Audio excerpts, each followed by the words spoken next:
ठरलं तर मग या मालिकेच्या पुढील काही येणाऱ्या भागांचे लेटेस्ट त्याचबरोबर इंटरेस्टिंग अपडेट आपण आपल्या आजच्या या व्हिडिओमध्ये जाणून घेणार आहोत। अजिबात वेळ वाया न घालवता सुरुवात करूया आपल्या आजच्या या व्हिडिओला। तर आता आपण इथे पाहिलं होतं की प्रिया जी आहे तिने आता नवीन एक प्लॅन केला की आपण खरी तन्वी नाही आहोत हे जर सगळ्यांच्या समोर आलं तर आपल्याला या घराच्या बाहेर जावं लागणारच आहे आणि आपल्याला तशी ना अशी काही प्रॉपर्टी मिळणार नाही आहे। त्याचबरोबर जर मैनावती आणि सदाशिव आपले आईवडील आहेत हे कळलं तर सगळा अजूनच घोळ होऊन जाईल।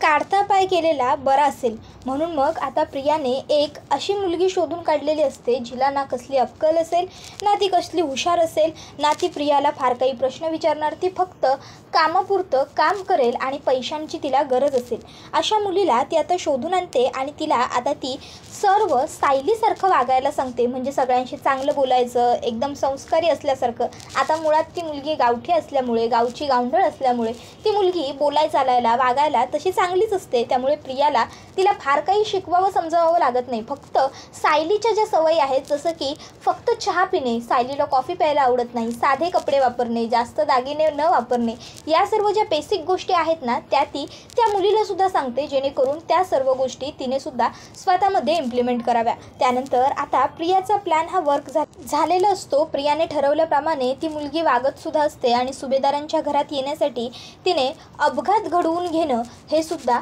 मान्य केलेलं असतं आणि ती आता सुभेदारांच्या घरात आलेली असते। तर इकडे आता नागोबाचं जे सततचं विचित्र वागणं असतं, सतत किटकिट करणे, सतत वाद घालणे, सतत भांडण करणे, घरात असल्यावर दुसऱ्यांना त्रास देणे, सतत छळत राहणे, या सगळ्या गोष्टींमुळे आता इकडे सुमन काकी ही पूर्णपणे वैतागलेली असते आणि सुमन काकीचा आता बाण फुटलेला असतो। तिला कळत असतं की हे सगळं नागराज मुद्दाम करतोय, त्याला फक्त दुसऱ्यांना त्रास द्यायला आवडतोय, स्वतःच्या घरात त्याला चांगलं वागताच येत नाही आहे, चांगलं बोलताच येत नाही आहे, स्वतःच्याच घरातल्या माणसांना सतत त्रास दिल्याशिवाय त्याला जमत नाही आहे। आपल्या गोष्टी फक्त बाहेरच्या गोष्टींवरती तो डिपेंडेंट करतोय, बाहेर तो जे काही करतोय, जे काही वागतोय तसंच तो आता घरातही वागायला लागला आहे आणि त्याची ही गोष्ट ही अत्यंत चुकीची आहे हे आता सुमन काकीला कळत असतं। त्यामुळे तिने ठरवलेलं असतं की आता याचा काहीतरी सोक्षमोक्ष लावायचा आणि त्यासाठी मला भाऊजींची मदत घ्यावी लागेल आणि मी आता भाऊजींना यांच्या वागण्याबद्दल सगळं खरं सांगून टाकणार। तर दुसरीकडे आता अर्जुन आणि सायलीला ती मुलगी तन्वी आहे असा डाऊट असतो। त्यामुळे मग आता अर्जुन हा सायलीला सांगतो, हे बघ ती मुलगीसुद्धा बोलायला चांगली आहे, तू रोज तिच्याशी बोलतेस, गेस्ट हाऊसमध्ये जाऊन तिला काय हवं नको ते विचारतेस, मग अशीच थोडीशी तिच्याशी गप्पा मार आणि गप्पा मारून तिच्याकडून तिच्याबद्दल, तिच्या भूतकाळाबद्दल, तिच्या लहानपणाबद्दल काही माहिती मिळते का बघ। त्याबरोबर सायली आता अर्जुनला म्हणते, हो तुम्ही म्हणताय तसं करून बघायला हरकत नाही, कदाचित जर काही माहिती मिळाली तर आपल्याला या गोष्टींचा फायदा होईल। त्याबरोबर अर्जुन सांगतो, पण हे तुलाच करावं लागणार आहे। मग आता आपण उद्याच त्या मुलीबद्दल सगळी माहिती मिळवायला प्रयत्न करूया, कदाचित काहीतरी चांगलं कळेल। त्यावर सायली म्हणते, ठीक आहे। आता सकाळ सकाळ सायली त्या मुलीला चहा घेऊन आलेली असते, तोपर्यंत बिचारी अंघोळ वगैरे करून छान केस वगैरे विंचरायला बसलेली असते। आता सायली तिकडे येते, तिला चहा देते आणि तिची चौकशी करते। ती सांगते की आता मी ठीक आहे तशी। त्याबरोबर आता सायली तुझ्याबद्दल काहीतरी सांग असं म्हणते। त्यावर ती म्हणत असते, अहो माझ्याबद्दल सांगण्यासारखं काहीच नाही, मी म्हटलं ना तुम्हाला मी अनाथ आहे म्हणून। त्याबरोबर सायली म्हणते, मग तू लहानाची मोठी कुठे झालीस? त्यावर ती सांगत असते, अहो मी लहानाची मोठी एका आश्रमात झाले, म्हणजे खरं म्हणायचं तर मी वयाच्या 4थ्या वर्षी हरवले। त्यावेळेस सायली म्हणते, हरवलीस कशी गं? त्याबरोबर ती मुलगी सायलीकडे बघायला लागते। तर सायली सांगते, अगं नाही, मी सुद्धा हरवले होते आणि मी सुद्धा अनाथ आश्रमातच राहिली आहे। त्यामुळे अनाथ आश्रमात वाढल्यानंतर आपले आईवडील आपल्याजवळ नाही आहेत याचं जे दुःख असतं ते मी सुद्धा भोगलं आहे गं, म्हणून विचारते। त्यावर मग आता ती मुलगी सायलीला सांगायला सुरुवात करते, खरं तर त्या दिवशी कोणाचा तरी वाढदिवस होता। आता वाढदिवस कोणाचा होता हे मला नाही आठवत आहे, पण होता कोणाचा तरी वाढदिवस। आम्ही केक कापायसाठी गेलो होतो त्यांच्याकडे, केक वगैरे कापला, आम्हाला तिथून यायला उशीर झाला आणि आम्ही येत होतो, मी, माझी आई आणि माझे बाबा, शक्यतो आम्हीच होतो। आणि म्हणजे बघा आम्ही येत होतो रस्त्याने येत असताना मागून अचानक भरपूर उजेड आला, आमची गाडी कोसळली की काय आता तेवढं माझ्या लक्षात नाही आहे, आणि नंतर आई आणि बाबा उठले नाही, मला कोणी सापडतंय का, कोणी रस्त्यात वाटसरू तरी मिळतं आहे का हे बघण्यासाठी पुढे पुढे जात गेले. आणि पुढे पुढे गेले आणि मी मागं कुठे पुढं जात गेले आणि मागं कुठे मला जायचं हे मी विसरले. मला पाठचा रस्ताच नाही आठवल्यानंतरनं. त्याबरोबर सायली विचारते, तुला हे एवढं सगळं लक्षात राहिलं? त्यावर ती मुलगी सांगते, नाही हो, एवढा भूतकाळ कुठे लक्षात राहतो कुणाच्या. त्यावर सायली म्हणते, मग? त्यावर ती सांगते, अहो म्हणजे 6-7 वर्षांपर्यंत या गोष्टी लक्षात राहिल्या ना माझ्या. मग मी ना त्या अशा चित्र काढून ठेवल्या होत्या, त्यामुळे मग मला ते अजूनही माहिती आहे. त्याबरोबर सायली म्हणते, असं नाही, काही हरकत नाही. अगं तसं मी कशी हरवले, काय हरवले ते मलासुद्धा फारसं आठवत नाही. पण ना माझा भूतकाळ काय माहिती काय, जेव्हा कधी मला माझ्या भूतकाळाबद्दल कोणी विचारतं किंवा मला स्वतःला जरी एखादी गोष्ट आठवण्याचा मी प्रयत्न करते ना, तेव्हा आपोआप म्हणजे माझं डोकं दुखायला लागतं, मला म्हणजे त्रास व्हायला लागतो. अशी काळी चित्र सगळी दिसायला लागतात डोळ्यासमोर. फक्त आवाज ऐकू येतात, थांबा, नको, जाऊ द्या, सोडा, रडलेला आवाज. आणि गाडीचा अपघात होतो ना तेव्हा कसा मोठाच्या मोठा आवाज होतो तसा आवाज. किंवा गाडीत बसले ना मी की मला ना खूप भीती वाटते, धडधड होते गं मला एकदम. एकाएकी खूप अशी धडधड वाढते माझी. मला गाडीत बसायची सवय नाही राहिलेली त्यामुळे. त्याबरोबर सायली सांगते, तर मग ती मुलगी म्हणते, कदाचित या सर्व गोष्टींचा तुमच्या भूतकाळाशी काहीतरी संबंध असेल. सायली म्हणते, अगं मी विसरले, माझी कामं अडकली आहेत, मी जाते. सकाळची वेळ म्हणजे टाईमपास करण्याची कुठे. सायली आता वरती येते अर्जुनकडे आणि अर्जुनला सांगत असते, ज्याप्रमाणे प्रतिमात्याने रविराज काका ची मुलगी तन्वी हरवली होती, अगदी त्याचप्रमाणे ह्या मुलीने तिच्या हरवण्याचं वर्णन केलं. आणि तिला थोडी माहिती आहे की तन्वी कोण आहे, ती कशी हरवली, काय, तिच्याबद्दल तर हिला काहीच माहीत नाही आहे. मग हिने हुबेहूब वर्णन कसं केलं असेल. त्याबरोबर आता अर्जुन म्हणतो, म्हणजे तुला काय म्हणायचं आहे. त्यावर सायली म्हणते, मला वाटतंय की ही तन्वी आहे, प्रिया खोटारडी आहे, प्रिया खोटं बोलते. हे बघा, ज्यावेळेस प्रियाने आश्रम सोडलं त्यावेळेस प्रिया ही इथे आली आणि प्रियाने सांगितलं की ती तन्वी आहे. पण ती तन्वी नव्हतीच, कारण तिला राहण्यासाठी दुसरीकडे कुठे जागा नव्हती आणि म्हणून तिने राहायला जागा मिळावी यासाठी हे सगळं नाटक केलं असू शकतं. त्याबरोबर मग अर्जुन आणि सायली ठरवतात की आपण जाऊन रविराज आणि प्रतिमा यांच्या कानावर सगळं काही घालायचं. आता सायली आणि अर्जुन रविराज काका आणि प्रतिमा आत्याच्या घरी आलेले असतात. बेसिक सगळी माहिती सायली विचारते. अर्जुनसुद्धा जी काही चौकशी करायची असतो प्रतिमा आत्याच्या तब्येतीबद्दल, रविराज काकांच्या बाकीच्या केस वगैरेबद्दल, ती सगळी केल्यानंतर आता ते दोघं विचारतात, पण तुम्ही असे अचानक कसे काय आलात, काही कळवलं नाही, फोन नाही, मेसेज नाही. मग सायली बोलायला लागते, काका खरं तर आमचं तुमच्याकडे थोडं वेगळं काम होतं.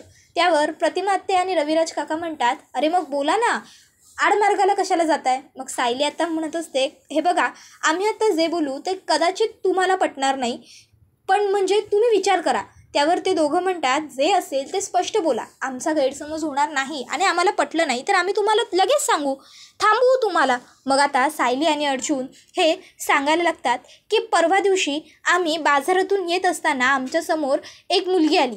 समोर म्हणण्यापेक्षा आमच्या गाडीखाली आली. त्यावर सायलीला लगेचच ते म्हणतात, काय. त्यावर सायली सांगते, नाही म्हणजे तिला फार काही इजा झालेली नाही आहे आपल्यामुळे, थोडंच तिच्या पायाला लागलं होतं. आम्ही तिला दवाखान्यात नेलं तर डॉक्टरांनी सांगितलं की तिला जरा आरामाची गरज आहे, पाय हलवता येणार नाही, 1 आठवडाभर तिला आराम करावा लागेल. आम्ही तिला तिच्या घरी सोडण्यासाठी पत्ता विचारला, पण तिने सांगितलं की ती अनाथ आहे, तिला कोणी नव्हतं. या अगोदर ती ज्या घरात रेंटवर राहत होती ते घर आता तिने सोडलं आहे, कारण ती नोकरीसाठी औरंगाबादला जात होती. म्हणून मग तिला आम्ही आमच्याबरोबर घरी घेऊन गेलो. मग त्याबरोबर आता रविराज काका म्हणतात, तुम्ही एवढं सगळं का सांगताय, मुद्दा काय आहे. त्यावर सायली म्हणते, तेच तर सांगते ना काका. तर मग घरी घेऊन गेलो, 2-3 दिवस असेच मध्ये गेले. त्यांचं म्हणजे त्या मुलीचं जे वागणं होतं ना ते म्हणजे अगदी साधं सोपं प्रतिमा आत्यांच्या वागण्यासारखं होतं. तर मग म्हणजे तिला आम्ही सहज विचारलं तिच्याबद्दल, तिच्या लहानपणाबद्दल, आणि मग तिने जसा तुमचा अपघात झाला होता ना अगदी हुबेहूब तसंच वर्णन केलं. मग आता रविराज काका आणि प्रतिमा आत्याला सायली अर्जुनला काय म्हणायचं आहे ते कळालेलं असतं. तर तुम्ही आता या गोष्टीवर विचार करा आणि काय तो निर्णय घ्या, म्हणजे काहीतरी ठरवा, असं बोलून ते दोघं जण तिकडनं निघतात. तर इकडे आता सुमन काकीने निश्चय केलेला असतो की आज आपण रविराज भाऊजींबरोबर आणि प्रतिमा वहिनींबरोबर यांच्या वागण्याबद्दल बोलायचंच. मग आता ती रविराज काकांसमोर आलेली असते आणि ती म्हणत असते, भाऊजी तुम्ही कामात नसाल तर मला थोडं बोलायचं होतं. त्याबरोबर प्रतिमा आत्या आणि रविराज काका लगेचच म्हणतात, अगं बोल ना सुमन, परवानगी कसली मागतेस. त्यावर सुमन काकी म्हणत असते, भाऊजी हल्ली यांचं वागणं खूप विचित्र होत चाललंय. त्यावर रविराज काका म्हणतात, हो ते मलाही जाणवलंय, पण नेमकं तुला काय खटकतंय ते मला सांगशील का. त्यावर सुमन काकी म्हणत असते, भाऊजी मला माफ करा, खरं तर हे मला तुम्हाला आधीच सांगायचं होतं, पण काय झालं ना, यांनी मला माझ्या भावाची मुलगी हैदराबादमध्ये एकटीच शिकायसाठी राहिली आहे तिची धमकी दिली आणि त्यामुळे मला तुमच्याशी बोलता नाही आलं. ॲक्च्युली हे अजूनही मैपतला भेटतात, त्याच्या कॉन्टॅक्टमध्ये हे आहेत आणि हे त्याच्याशी बोलतात सुद्धा. त्यांना मी किती वेळा अडवण्याचा प्रयत्न केला, नका बोलू, प्रेमाने सांगितलं, रागाने सांगितलं, पण ते माझं काही ऐकतच नाही. घरात सुद्धा आता विचित्र वागायला लागले, सतत भांडण उकरून काढतात, सतत वाद काढतात, नको त्या छोट्या छोट्या गोष्टींवरून चिडचिड करत राहतात. आता काल मी त्यांना चहा देण्यासाठी जेव्हा जात होते तेव्हा चुकून माझ्या हातातनं त्यांच्यामुळेच कप खाली पडला, तर सॉरी म्हणणं तर खूप लांब राहिलं, उलट त्यांनी माझ्याशी वाद घातला. पाडव्याच्या दिवशी काल तुम्ही कुठे होतात असा प्रश्न मी त्यांना विचारला, तर त्यांनी मला सांगितलं की पाडवा होता, मग मी काय करू, मी काय घरामध्ये तुझ्यासाठी बसून राहू का पालखी आणू, मेना आणू तुझ्यासाठी आणि तुला संपूर्ण पनवेलमध्ये फिरवू. या अगोदर यांचं वागणं इतकं विचित्र मला कधीच वाटलं नव्हतं. शेवटी ते मला सरळ म्हणाले की तू माझ्याकडनं या सगळ्या अपेक्षा करू नको, कारण तू त्यांच्या लायक नाही आहेस की मी तुझ्यासाठी एवढे सगळे एफर्ट्स घेऊ. मला हे बोलले त्याचं काही नाही वाटत आहे, पण हे इतकं विचित्र वागतायत त्याचं मात्र फार टेन्शन येतं. रविराज काका आता तिला शांत राहा सुमन असं सांगत असतात. तर आता इथे सायली आणि अर्जुन हे दोघंजणं घरी आलेले असतात. सायली म्हणत असते, आपण रविराज काका आणि प्रतिमा आत्यांना सगळं सांगितलंय खरं, पण त्यांना आपलं म्हणणं पटलं असेल ना. त्यावर अर्जुन म्हणतो, आता ते पुढेच कळेल.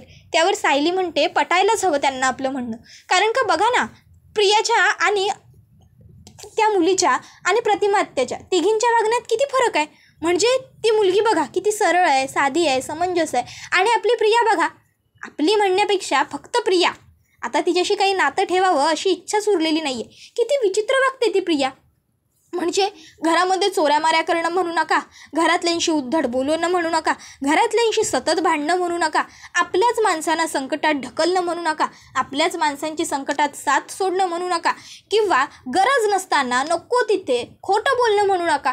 प्रत्येक गोष्ट, प्रत्येक चुकीचा गुण प्रियामध्ये आहेच की.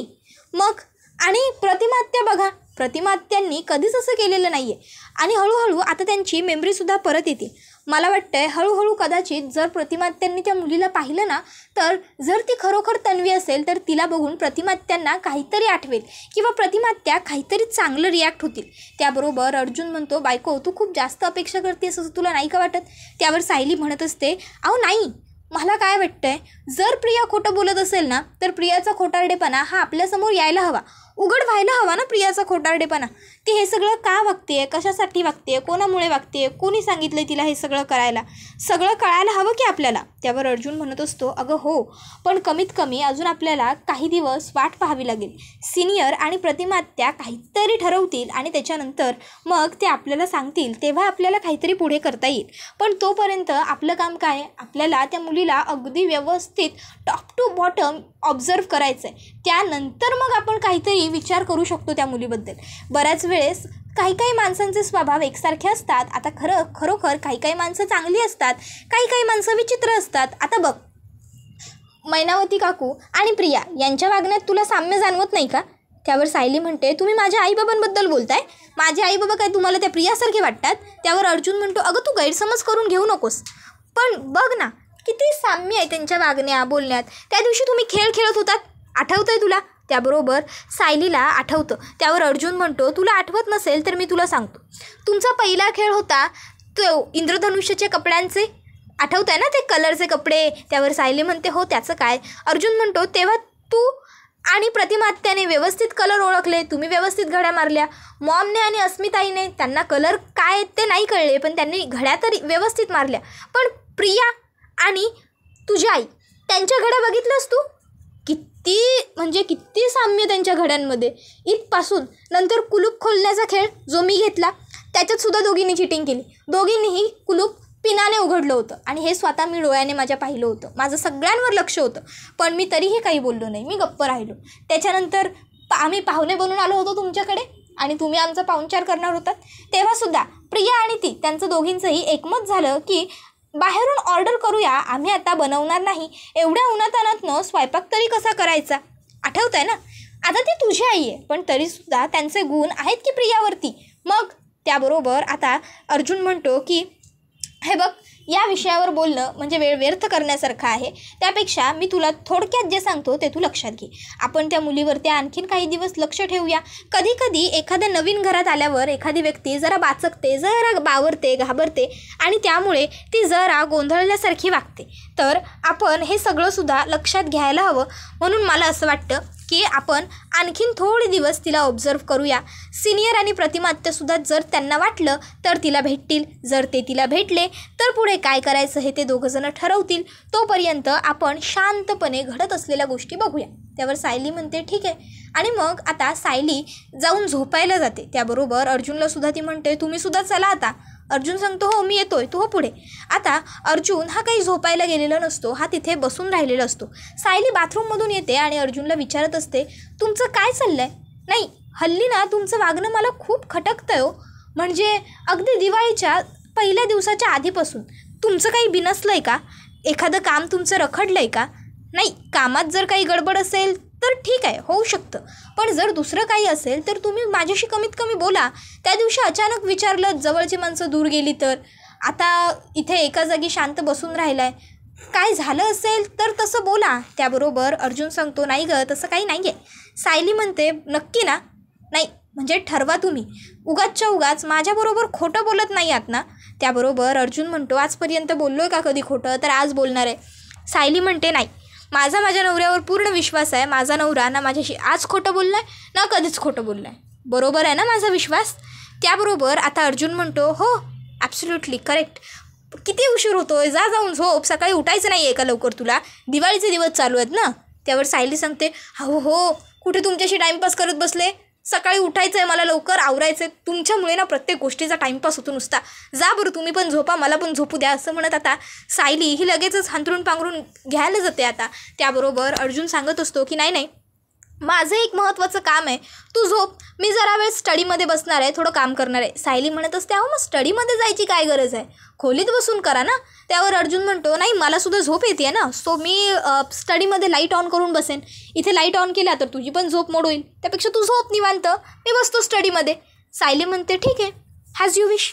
अर्जुन आता खाली स्टडीमध्ये येतो तर सायली वरती झोपून घेते. अर्जुन विचार करत असतो की बायको I am really very sorry, पण मला सतत खोटं बोलावं लागतं आहे. मैनावती तुझी आई आहे की नाही हा मला काही पक्क खात्रीशीर पटत नाही आहे.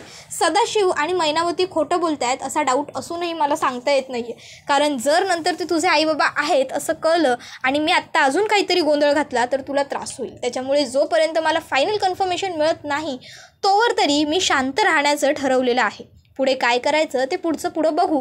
तू सगळ्यांचा चांगला विचार करतेस, पण तुझ्या बाबतीत हे सगळं नेहमी का वाईट घडत असतं मला कळत नाही. असा विचार करत आता अर्जुन तिथे बसलेला असतो. त्याबरोबर हा व्हिडिओ इथेच संपतो. व्हिडिओ आवडला तर व्हिडिओला लाईक करा. चॅनलवर नवीन असाल तर चॅनलला सबस्क्राईब करा. बेल आयकॉन आठवणीने प्रेस करा, जेणेकरून तुम्हाला पुढच्या प्रत्येक व्हिडिओचं नोटिफिकेशन मिळत जाईल. चला तर मग आजच्या पुरतं इथेच थांबूया. पुढचा व्हिडिओ येईपर्यंत धन्यवाद.